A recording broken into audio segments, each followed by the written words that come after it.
how did you get started and why? Well, for us, we're driven by passion.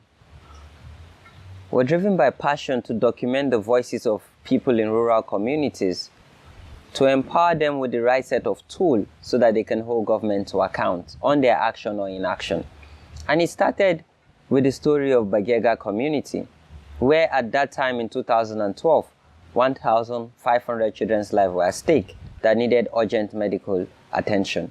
And at that time, government was not releasing the over $5.3 million that was needed, which was over 350 million naira, to ensure that the environment was cleaned up so that doctors that were on ground would administer free treatment. And for us, it's just to be able to use our tools, our mobile tools, to document these voices by doing short videos and taking pictures, because as they say, evidence is power. And sharing this information on social media platforms, Twitter, Facebook, and other platforms, which galvanize the voices of citizens to amplify those voices at the grassroots, and had government to respond by approving and releasing the needed fund. But that, for us, it went beyond just approval and release. To ensure that we also track these funds from Abuja and see impact on the ground in these rural communities, that's where the campaign started, called Follow the Money, which evolved and became an organization called Connected Development with the acronym CODE. Thank you very much for that. So what would you say has been the most challenging period for Connected Development? Well, for us, what has been challenging, and we don't see it as a challenge, rather we look at our challenges as opportunities, is access to funds for our campaign. But one key challenge is access to information, because there's a lot of secrecy in government. In as much as we have the Freedom of Information Act, some government officials will take months to release this information. And for us, we need timely information to act and ensure that we provide citizens with information that they can respond immediately by helping to amplify the voices of this community. In most cases, the bureaucracy and secrecy hampers our responsiveness to engage citizens to increase that demand and ensure transparency and accountability in public spending. Thank you very much. So what was the most memorable achievement for Connected Development in the last 5 years? Well, for us, it's been able to mobilize citizens across board, where we've been able to unite young people, irrespective of their differences, beliefs, and aspiration, to join their voices and amplify using technology tools, tweeting and retweeting or posting on Facebook to call government to act on how taxpayers' money are being utilized in various communities. That has been really inspiring for us. We've seen situations where people who don't even know where a community resides are tweeting, or people who don't even come from a region or a particular community are adding their voice to hold their government to account. That has been really inspiring and has motivated us to actually move from follow the money to I follow the money, where we're now building a community of citizen-led grassroots movement, where citizens can start their own campaign, take ownership of this movement, and hold their government to account across board, and most importantly, in rural communities where we don't even have access to internet or mobile phone. That is very good work that you're doing. But today, it seems that government is getting rather impatient with the NGO community and social media, with the NGO bill, with the social media bill, with the anti-hate speech bill. What do you think CSOs and NGOs can do to protect the important work they're doing from the regulation of government? Well, we need, as citizens, as activists and civil society, to understand that government is just less than 5% of the population of Nigeria. And when we say government, we need to also understand that we have elected these very few people to select some other few people to represent the collective interests of the Nigerian people. And the beauty of democracy is freedom of speech and expression. And if you take that from the people, then there's no use to call it a democracy. Rather, you're taking us back to the military regime and just call it a democracy. And democracy, the beauty of our very young democracy is allowing people and citizens to express themselves. And mind you, those are the same citizens and people that have elected you under the same democracy to represent their collective interest. And believe you me, citizens have not asked government to put forward any bill or any regulation to hamper them to express themselves and contribute towards governance. So it's not about government, but overall it's supposed to be and must always be about governance, and governance for the people, by the people. Very, very strong point noted. Yes, you're doing very amazing work now. What does the next 5 years look for you personally and for connected development? For connected development, our vision for the organization is to evolve beyond us, where we can actually move forward with our lives and see the organization become a stronger institution in the civil society space, where other young people can actually take over what we've started. Because for us, it's all about innovating over and over again, so that we can ensure that 21st century challenges can be tackled by younger people beyond us. And I want to believe connected development and follow the money in its own would become our legacy, so that when we're no more, people can look back and say, or I can look back when I'm older and say, this is something that we built in our own time, where younger people will take it over. And when I have children, when they ask me in the future, what did you do during your time to hold government to account? What was your contribution to Project Nigeria? I can look back and say, I actually started Follow the Money through connected development, and we're able to save millions of lives, impact millions of communities, and empower citizens with tools to hold government to account. And for me, I want to see myself evolve and become a lecturer when I retire, so that I can impact knowledge into people, because there's nothing like education. And it does not necessarily have to be formal education. We need to educate and enlighten people, so that the more we are, the merrier that our country and communities would be. Thank you very much for your time. Thank you.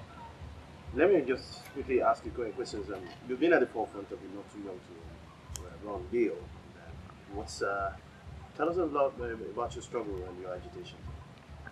Well, the Not Too Young to Run campaign, it's a campaign that seeks to ensure that young people who makes over 60% of voters have that platform, not just to vote people into public office, but also vie into public office.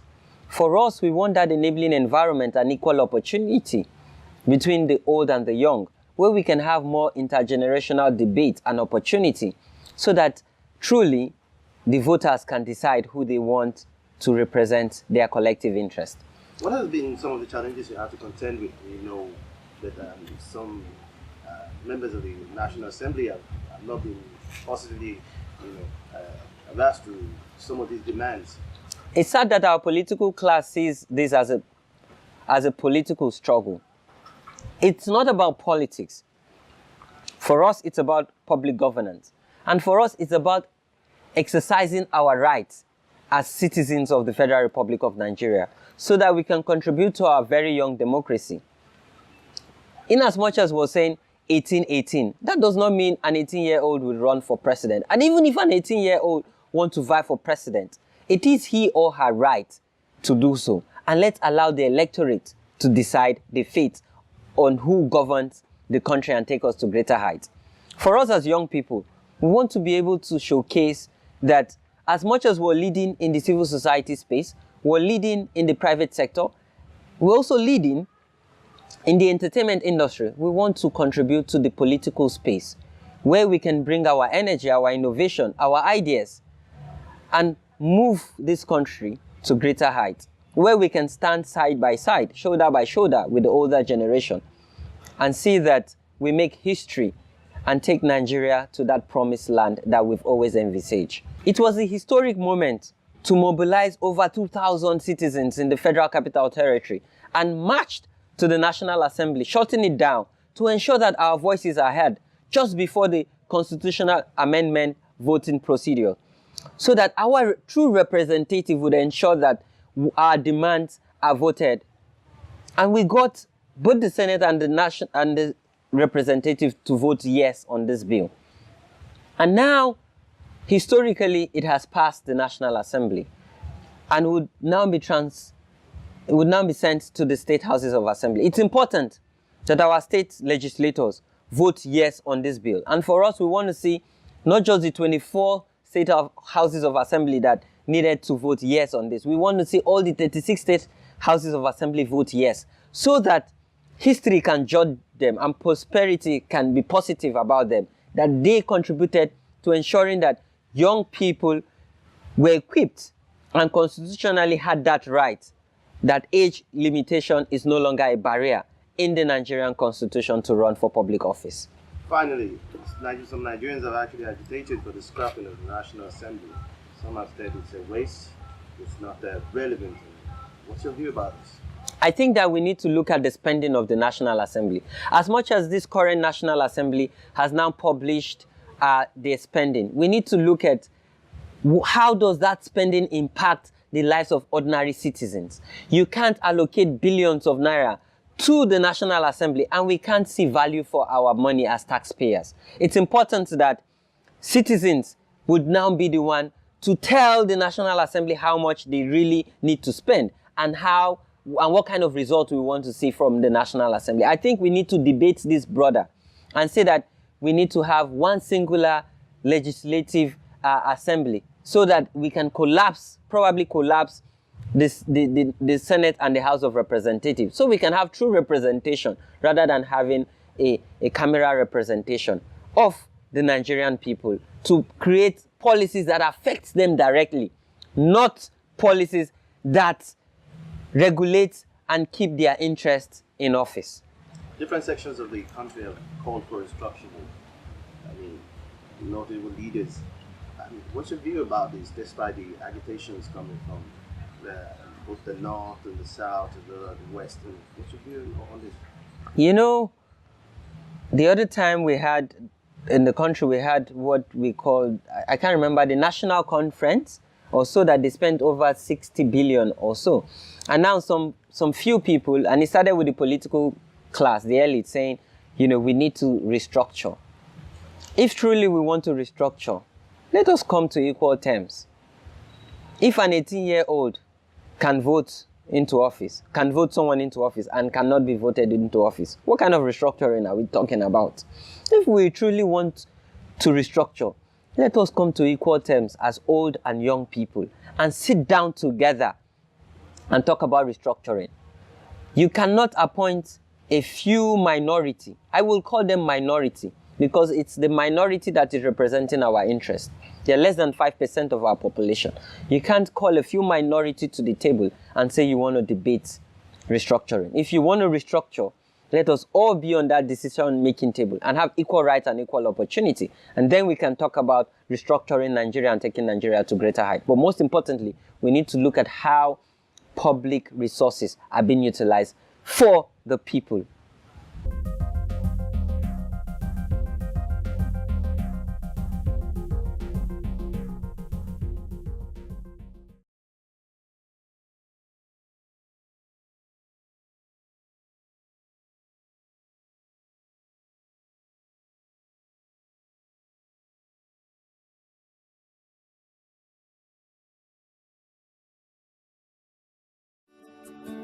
Welcome to Forstview Luxury Hotel. At Forstview Luxury Hotel, we offer excellent service. Our rooms have all the necessary facilities to make your stay comfortable and memorable. You will also have access to internet service, breakfast, 24-hour power supply, full air condition, free international calls, free tire pumping service, and free car battery charge. So what are you waiting for? Quickly visit Forstview Luxury Hotel. We are located at number 1 Adeola Mishile off Raji Rasaki Road, First Estate, Amuwo, Odofin Festac, Lagos. For more information or reservation, please call call us on 08075787135 or 08099900601. You can also take advantage of our online ongoing promo at www.4zhotel.com to make your reservation and payment for your favorite room, which attracts a discount rate. Please note, rooms are reserved based on first come, first serve. 4Z Hotel, experience the home of comfort. They come.